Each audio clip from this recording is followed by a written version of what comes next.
भगवान वामन बन करके पधारे हैं। वामन बन करके बलि के द्वार पर आए। बलि को सूचना दी गई, महाराज दरवाजे पर आपके एक ब्राह्मण देवता पधारे, कहो तो बुला लें। बलि ने कहा ना, मैं चल कर उनके पास जाऊंगा। कोई साधु घर में आए तो हमें चल के उनके पास जाना चाहिए, वो आएंगे हमारे पास चल के। पहले हम जाएं, स्वागत करें, सत्कार करें, उनके आने की प्रसन्नता व्यक्त करें। और भैया देखो, भगवान प्रसन्न ये कैसे पता चलता? या तो घर में कोई साधु आ जाए, या घर में गुरु आ जाए, या कोई ब्राह्मण आ जाए, तो इसका मतलब है कि भगवान हम पर बड़े प्रसन्न हैं। हाँ, एक और कोई ब्रजवासी आ जाए, कोई ब्रज का भगवान का जन आ जाए, तो समझना चाहिए कि ठाकुर जी हम पे प्रसन्न हैं, तब ये हमारे घर आए। और उसमें ही उत्सव जैसा भाव रखना चाहिए, उत्सव जैसा भाव रखना चाहिए कि हमारा आज घर धन्य हुआ, जीवन धन्य हुआ। तो बलि जानता है ब्राह्मण का आना मतलब यज्ञ का सफल होना है, तो प्रसन्न होकर यज्ञ रोक दिया। वहीं दरवाजे पर गुरु पधारे, और गुरु पधारे और आप लेकर माला कर ही रहे थे उस समय, और गुरु जी आ गए। और आप गुरु जी को दिखाने के लिए कि हम कितने बड़े भगत हैं, देख लिया गुरु जी आए, फिर भी माला, बोले नहीं, माला नहीं छोड़नी चाहिए, तो गुरु अपराध हो जाएगा। क्यों? अरे भैया, जो माला कर रहे थे, माला का समझो फल मिल गया कि तुम्हारे दरवाजे तुम्हारा गुरु आ गया। ये उस माला का इमीडिएट मिला हुआ फल है, तुरंत भगवान ने फल दे दिया कि दरवाजे पर गुरुदेव आ गए।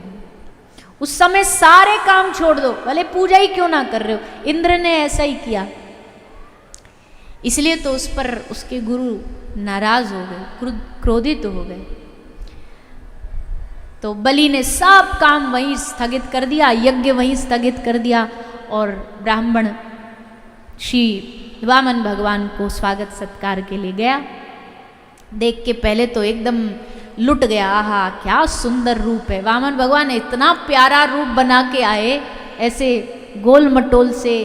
हमारे ब्रज में कहे जो बहुत प्यारा बच्चा होता है ना, बहुत सुंदर बच्चा होता, वाकू बोले अरे देखो कैसो छोरा है, बोले एकदम बटुआ के मोड़े जैसो है, बटुआ जैसो है। तो ऐसे ही नेक्से से मोड़े के ठाकुर जी, और बड़े प्यारे बड़े सुंदर। बलि देख के गदगद हो गया, वाह ब्राह्मण देवता आप हमारे द्वार पर आए, अब हमको कुछ सेवा का मौका दो। वामन भगवान बोले मतलब प्रभु कुछ जो आपका मन करे, रोटी कपड़ा वो तो है ही है, पर उसके अलावा भी धन धान्य जमीन जायदाद कुछ मांगना है, कुछ आपको चाहिए तो हमें आज्ञा करिए। वामन भगवान ने कहा हम तो अकेले 52 अंगुल के तो पूरे टोटल हैं, ऊपर से नीचे तक 52 अंगुल के थे, इसलिए नाम वामन पड़ा इनका। तो हमको चाहिए क्या भैया? ना हमारे न बीवी न बच्चा, ना कोई आगे न पीछे, ना हमारा कोई देखभाल वाला रोने वाला, हमको किसी वस्तु की आवश्यकता ही नहीं, हमारा तो बस भजन करने में मन है। बोला प्रभु आपका तो मन है, पर हम तो राजा हैं, हमारा तो कर्तव्य है, दरवाजे पर साधु आए तो कुछ दें, देने को तो हम दे देंगे आपको कुछ भी, पर आपकी मर्जी का दें तो मजा ज्यादा आएगा। याचक की मांग के हिसाब से देना दान ज्यादा अच्छा होता है कि उसे क्या वस्तु चाहिए, आपको जो चाहिए वो बताओ। पहले तो वामन भगवान ने थोड़ा सा नाटक किया, ना लेने का, पर आए तो लेने ही है ये, पर है तो छलिया। पहले खूब नाटक किया, उसके बाद बोले अच्छा चलो सुनो, हम यहाँ आने से पहले भैया एक पेड़ के नीचे भजन कर रहे थे, बढ़िया ध्यान लग गया था, हमारे मन में एकदम ठाकुर जी छा गए थे। तभी एक आदमी आया, बोला उठो यहाँ से, ये हमारा पेड़ है, यहाँ बैठ कर के भजन नहीं कर सकते, तो हमें उठा दिया। तो हमें ज़्यादा कुछ नहीं चाहिए, हमको बस 3 पग जमीन भूमि चाहिए जहाँ हम बैठ के भजन कर लें और कोई हमको डिस्टर्ब ना करे, उठाए ना, बस इतनी छोटी सी जगह चाहिए। बलि बोला तो फिर हमारा 3 पग क्यों, इससे बढ़िया तो आप कहो एक बढ़िया भव्य कई एकड़ भूमि में आपका आश्रम बनवा दूं। वामन भगवान बोले ना ना ना ना, इस माया में नहीं फंसेंगे हम तो 3 पग में संतोषी हैं, हम हम तो 3 पग भूमि में संतुष्ट हो जाएंगे। बोले अच्छा, पर महाराज मजा नहीं आएगा देने में, 3 पग भूमि भी कोई देना में देना है, इतने बड़े राजा से 3 पग भूमि मांग रहे हो आप। भगवान ने कहा बेटा रुक जा, थोड़ी देर रुक जा, अभी हमारी 3 पग भूमि तू देख ले कैसी है, फिर बोलना। बाहर से वामन भगवान दिखा रहे हैं भैया हमें कुछ नहीं चाहिए, केवल 3 पग भूमि दे दो। बलि ने देखा ये तो बड़ा पक्का वाला ब्राह्मण है, ये नहीं हटेगा पीछे, चलो प्रभु ठीक है आप 3 पग ही ले लो, 3 पग ही नाप लो। वामन भगवान बोले ऐसे नहीं नापेंगे, पहले संकल्प करो, हाथ में जल लेके संकल्प करो, बाद में मुकर गए तो। वामन बलि महाराज बोले महाराज कोई 1 आध 2 4 कोई राज्य या ब्रह्मांड मांग लिए हैं क्या आपने जो हम मुकर जाएंगे? 3 पग भूमि देना हमारे लिए कौन बड़ी बात है। भगवान कह रहे तेरे लिए बड़ी नहीं पर मेरे लिए तो है, इसलिए संकल्प होगा तभी हम लेंगे, नहीं तो हम जा रहे हैं। बात बात पे तो जाने को तैयार। बलि बोला ना ना रुक जाओ, लो लो ले रहे हैं, संकल्प ले रहे हैं। तो हल्ला मच रहा, जल लाओ पानी लाओ, एक ब्राह्मण 3 पग भूमि का संकल्प मांग रहा है। तो शुक्राचार्य जी के कान में पहुंची। शुक्राचार्य जी बोले ऐसा कौन सा ब्राह्मण है जो 3 पग से आगे ही नहीं बढ़ रहा। राजा कह रहा और लो, ये कह रहा नहीं हम 3 पग ही। इतना संतोषी ब्राह्मण मिलता कहाँ है भैया, ढूंढे ना मिले, हम भी तो जा करके देखें।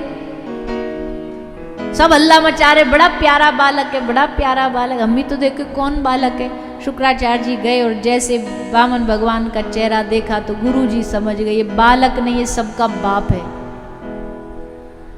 ये बालक नहीं है, ये सबका बाप है। और ये अब गया बलि तो काम से, पर अभी भी मौका, अभी थोड़ी ना संकल्प हुआ। गुरु जी कह रहे बेटा कछु है जाए संकल्प नहीं देना, कुछ भी हो जाए संकल्प नहीं देना तू।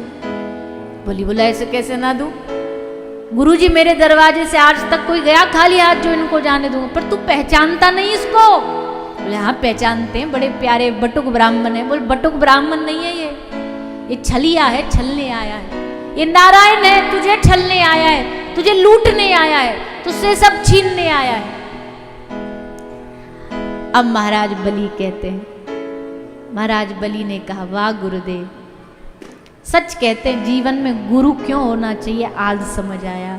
भगवान दरवाजे खड़ा भी होगा ना तो भी पहचान नहीं पाओगे, पर एक गुरु होगा जो तुम्हारी भगवान से पहचान कराएगा कि ये भगवान है, तेरे दरवाजे भगवान आया है। पर गुरु जी अब ठान लिया सो ठान लिया, अब नहीं मुड़ेंगे पीछे, चाहे नारायण है, चाहे हमारे पास एक तिनका ना बचे। और गुरु जी वैसे भी आपके लिए तो गौरव की बात है कि दुनिया जिसके पास झोली फैला के मांगने जाती है, आपके चेला के पास वो आया है मांगने के लिए। तो गुरु जी आज तो लुट जाने दो, आज रोको मत, आज लुट जाने दो, सब जानते हुए। और बलि तो भैया जिन प्रहलाद जी कथा सुन रहे ना अभी थोड़ी देर पे, उनका पोता है, तो प्रहलाद जी की भक्ति के अंश तो आएंगे ही ना, भले असुर वंश में पैदा हुआ पर भक्त है भगवान का। इसलिए महाराज बलि ने संकल्प लिया। संकल्प होते ही वामन भगवान बढ़ते गए, अपनी आकृति आकार बढ़ाते गए और 3 तक तो पहुंचे ही नहीं भाई, 2 में ही बलि का सब कुछ छीन लिया, लूट लिया, नाप लिया 2 पग भूमि में। और तीसरी पग भूमि जो बाकी बची उसमें बलि ने अपने आप को समर्पित कर दिया, यानी कि अपने तन को समर्पित कर दिया।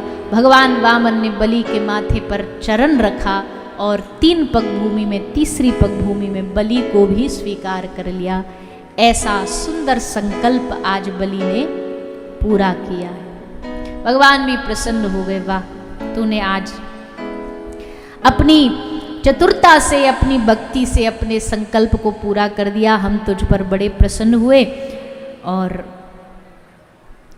सुतल लोक का राजा बना करके भगवान ने बलि को एक राज्य दिया।